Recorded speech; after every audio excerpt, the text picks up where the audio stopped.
Hello and welcome to On the Kerbs. I'm your host, Team Albers Daily. Joining me this week is Xtreme Outlaw Midget Series racer Jade Avedisian. We caught up recently to chat about how she first got into this unique style of racing, how well it's been going for her lately, her ambitions for the future, and much more. I hope you enjoy our conversation.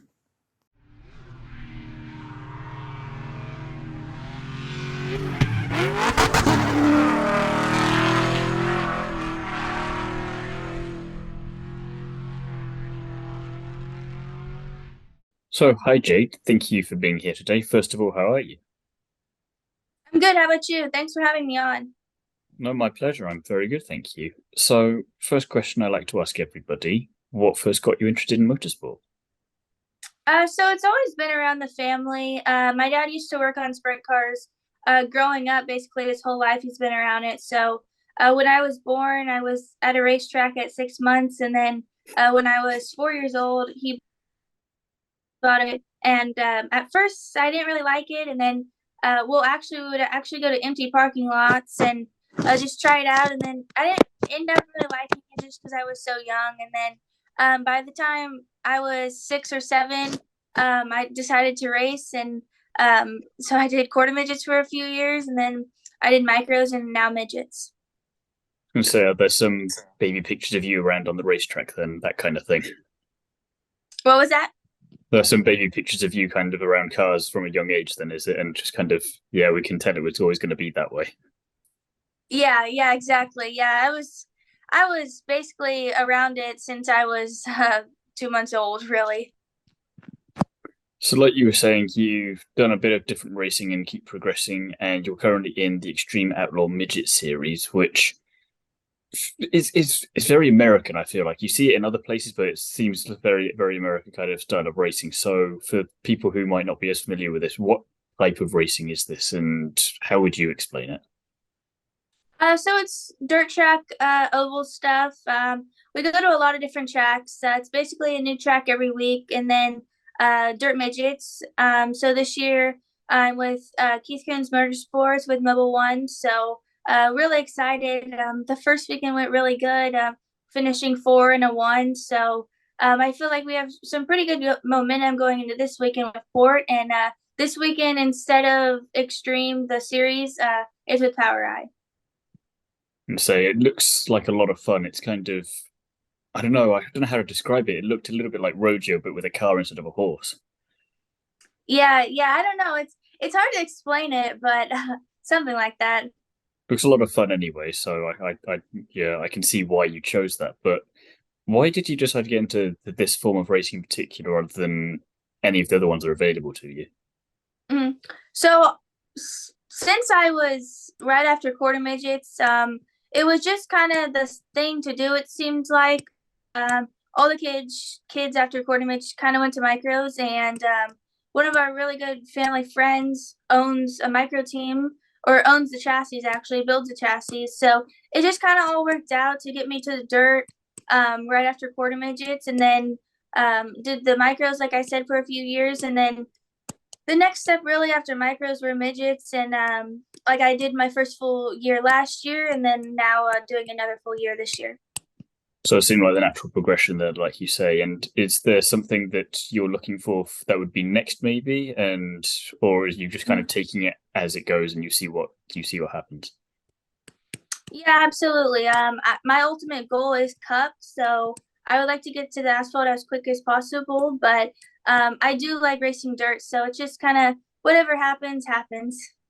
No, very much so. And like you say, dirt racing, I think in particular, there's so much that you can learn from that style of racing that you can apply to any other form of racing, because you're kind of always expecting it to be tricky because of just the ever changing nature of like dirt tracks. Whereas on other tracks, it might not be quite other terrains. That's the word I was looking for. It's Mhm. so like it benefits you more there. So I think whatever you choose to next, you will have a very solid foundation there with this racing.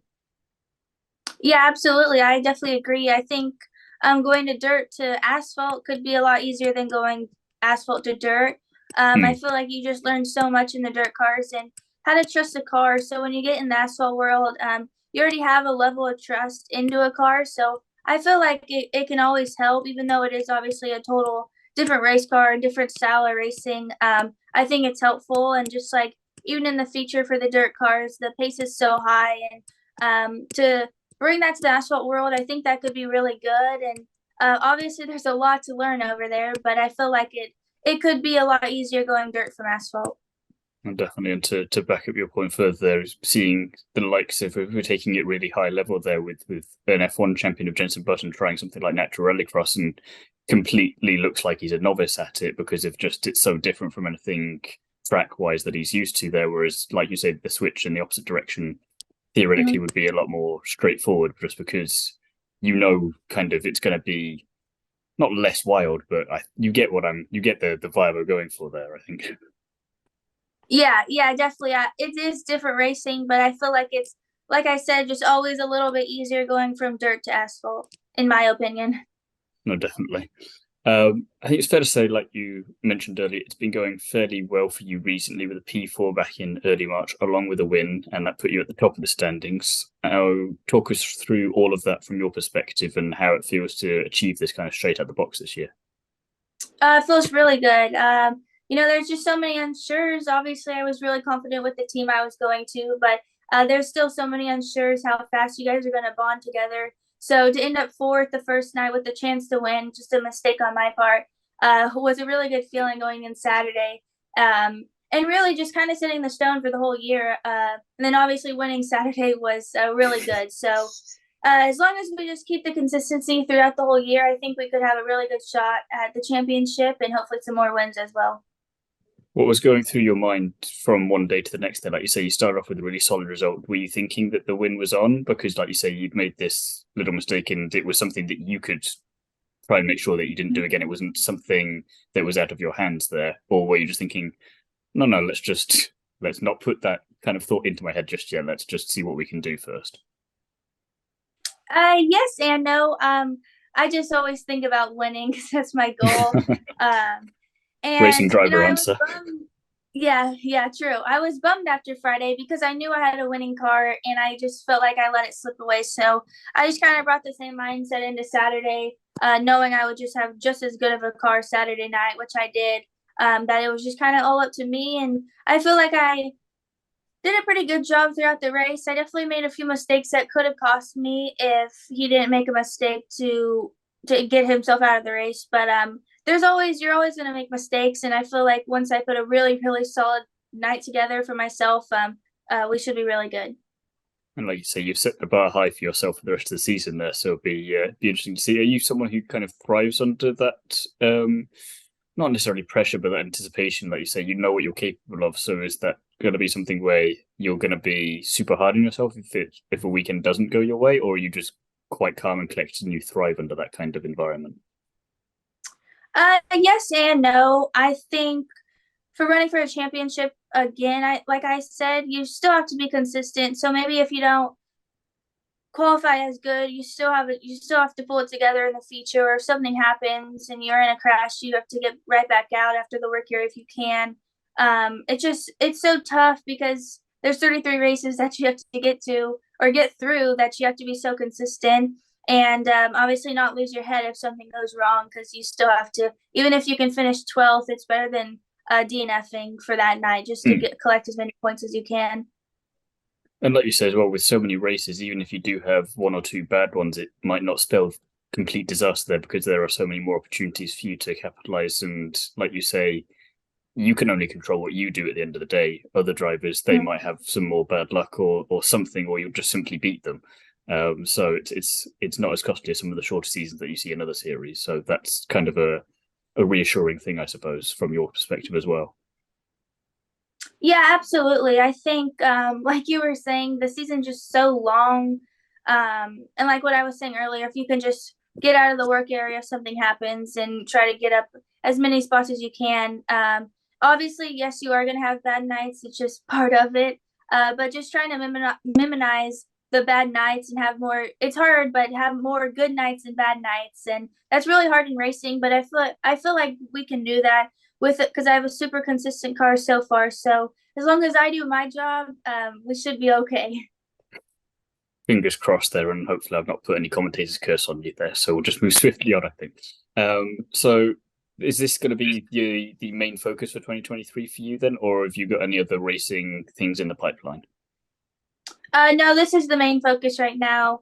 The midget stuff is obviously my main focus, to try and run for a championship this year and try to get as many wins as I can. I feel like that's a big task, but I feel like I'm with the right team, with the right people, Toyota Racing, Mobile One, Keith. So that's my main focus this year, and we're going to go give it all we got. Is there a particular event or track that you're looking forward to the most, or is it just a strong calendar that you can't keep track of all of them? Yeah, I feel like I have my weeks. I really like Indiana Midget Week. Just a lot of racing in just a few days, or not a few days. It's 10 days, 8 races. But I really like speed weeks like that. It's just so back to back, and I'm really excited for the BC39. I had a lot of fun there last year.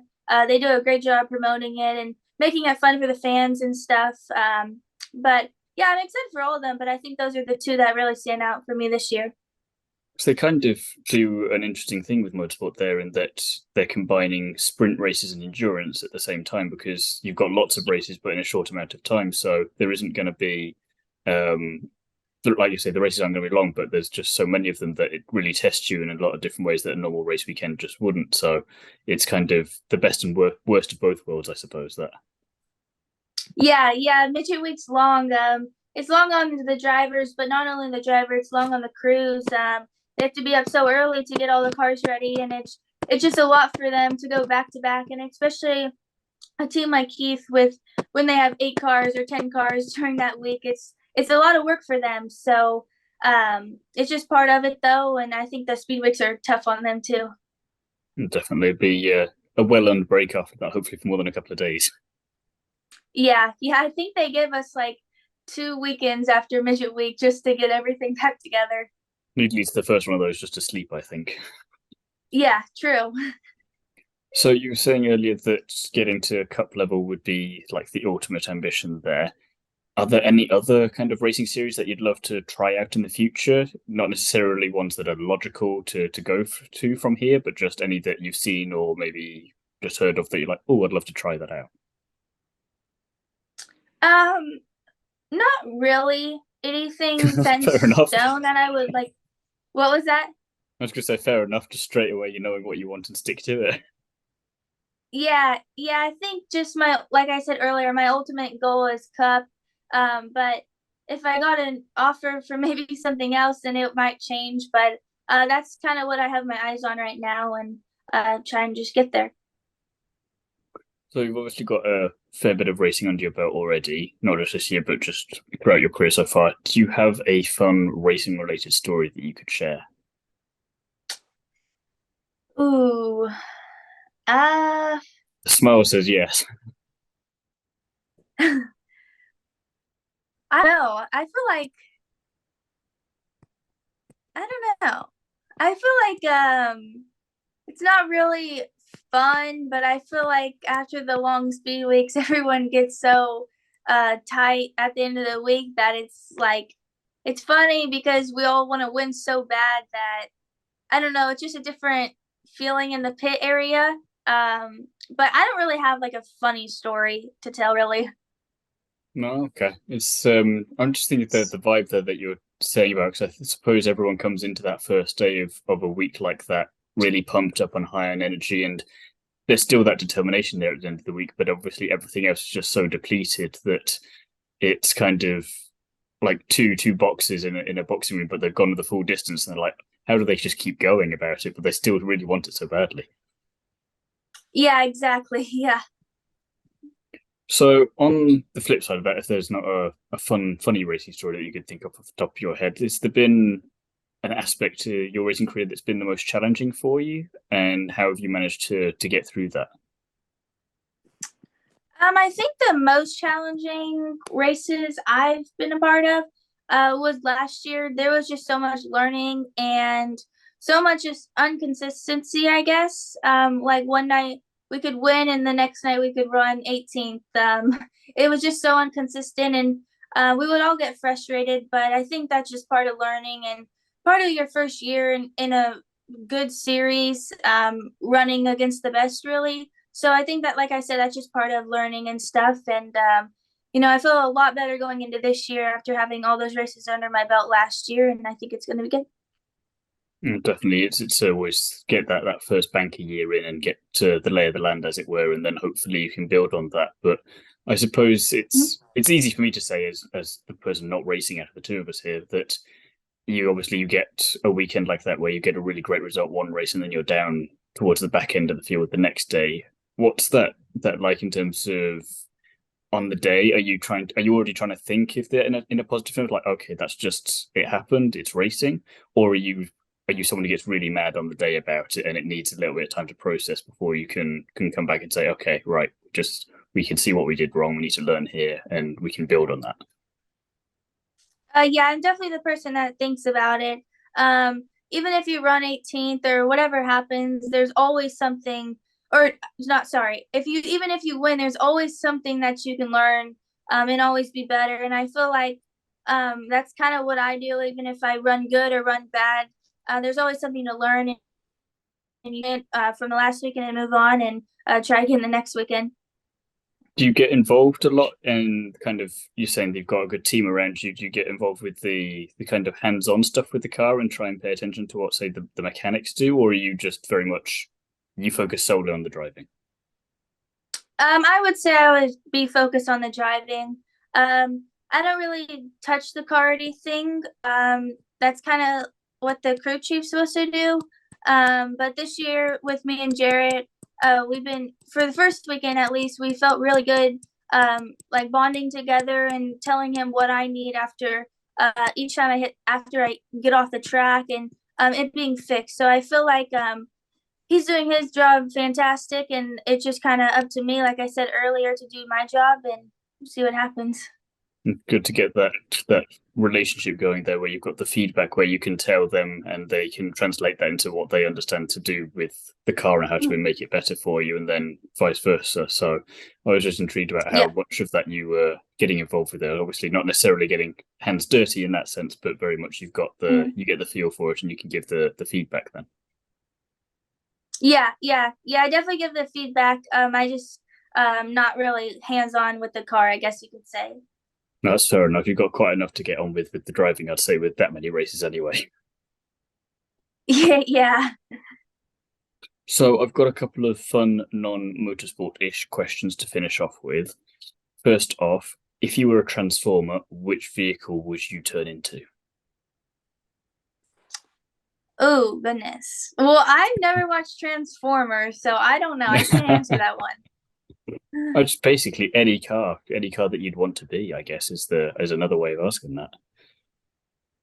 Oh, I would probably like a Lamborghini. That's fair enough. I could see that. Yeah.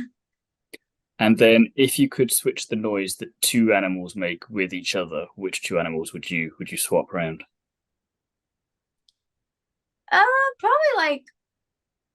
Probably a chicken to a lion or something. Going for the comedic value straight away, then. Yeah. Perfect. Well, it's been an absolute pleasure chatting with you, Jade. I want to thank you very much for taking the time to chat, and I hope that your season continues as it started. Thank you. Thank you for having me on too. No, my pleasure. Always happy to chat with people from all over the world of motorsport. Yeah, it's cool.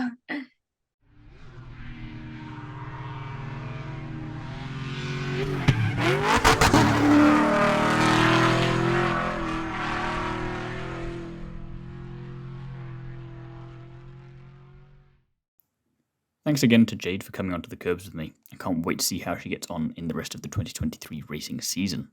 If you want to follow Jade's career, links to her socials will be in the description below, so do go and check those out. Join me again next time when I'll be chatting to another famous face from the world of motorsport. In the meantime, don't forget to like, comment and subscribe, as well as check out the back catalogue of episodes over on the On the Kerbs channel.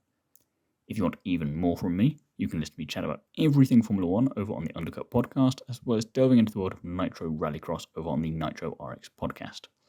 Both are available wherever you get your podcasts. As for written content, I currently write for Is It Fast, Paddock Sorority and Paddock Passion, so be sure to check all of them out with original pieces released each week. All the information and links for those will be in the description below, as well as my Instagram handle. if you want to go and follow me there. Thank you very much for listening, and I'll be back soon with another episode.